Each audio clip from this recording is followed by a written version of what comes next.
Thanks, Riaz. Good morning at 6:30. We begin this morning with news from a star who is fast becoming a Canadian anti-hero. Justin Bieber has been charged in Toronto for allegedly assaulting a limo driver while in the city last month. The 19-year-old singer turned himself in to police in Toronto last night. He was greeted at the station by a crush of media and adoring fans. He left 2 hours later after the charges were filed. Bieber's Toronto court date is on March 10th. The pop star is also accused of drag racing while under the influence of alcohol in Miami last week, and he's under investigation in the egging of a neighbor's home near L.A. Still in Toronto, where the controversy surrounding the city's mayor is almost becoming routine. This time, he's named in a lawsuit that alleges he had a man beaten up in jail. Rob Ford is being sued by his sister's ex-boyfriend, Scott McIntyre. He alleges in his statement of claim that Ford arranged for jail staff to facilitate the beating.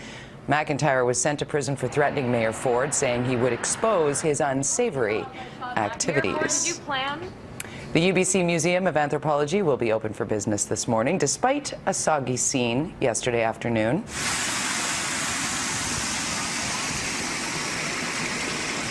A water main outside the museum burst around 3 o'clock, sending waves crashing down the stairs and through the entrance. Some sandbags and quick work by staff contained the water to the lobby.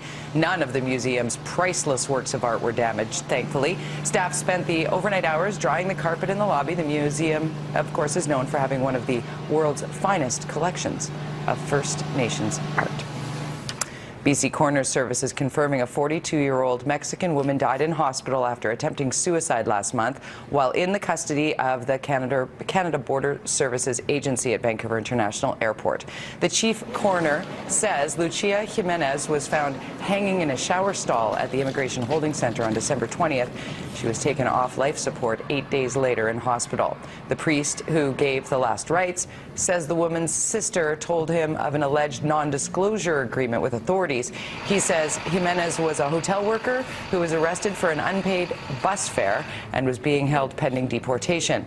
Migrant activists are now calling for an independent civilian inquiry into her death. She was isolated, she was alone. In a way, she felt maybe betrayed by friends in a system that was really deporting her without much opportunities. The CBSA says it never asked the family to sign a confidentiality agreement. In a written release, it says its holding facilities are monitored by independent organizations, and Richmond RCMP found no criminal wrongdoing after being called to investigate. Coquitlam RCMP have been brought in to investigate a shooting involving their Surrey counterparts. Surrey officers were investigating a suspected drug house in White Rock yesterday afternoon. One of them opened fire on a taxi leaving the scene with 3 suspects. No one was hurt, and the 3 people were arrested. RCMP are not saying why the officer felt compelled to shoot at the vehicle. The shooting happened just a short distance from Peace Arch Hospital. Sun seekers may not be happy, but BC's film industry is taking off with the falling loonie. For more on the story, we're joined live by Greg Harper. Greg? Good morning, Jody. Just outside Vancouver Film Studios, outside of Los Angeles, this is the 2nd largest production facility in North America. And production is up. It wasn't long ago we were talking about a struggling TV and film industry in BC, but how quickly things have changed. There's been a surge in production, and this has coincided with the drop of our dollar. It's also meant more work for those in the industry in what's often called as Hollywood North in our province. Also, local studios say that Hollywood producers have realized that new tax credits offered outside of BC are not as generous as first thought.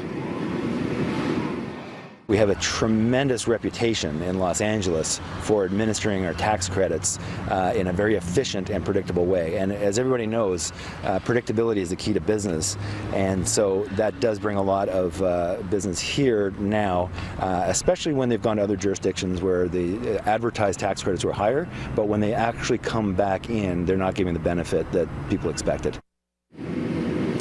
And the news just keeps getting better for those in the TV and film industry here in BC. There are some predicting that where our dollar's at right now, and that's at 89 cents US, that business could get as high as we saw a few years ago when it was thriving here in our province. Jody? Interesting stuff. Thanks very much. Greg Harper reporting live for us this morning.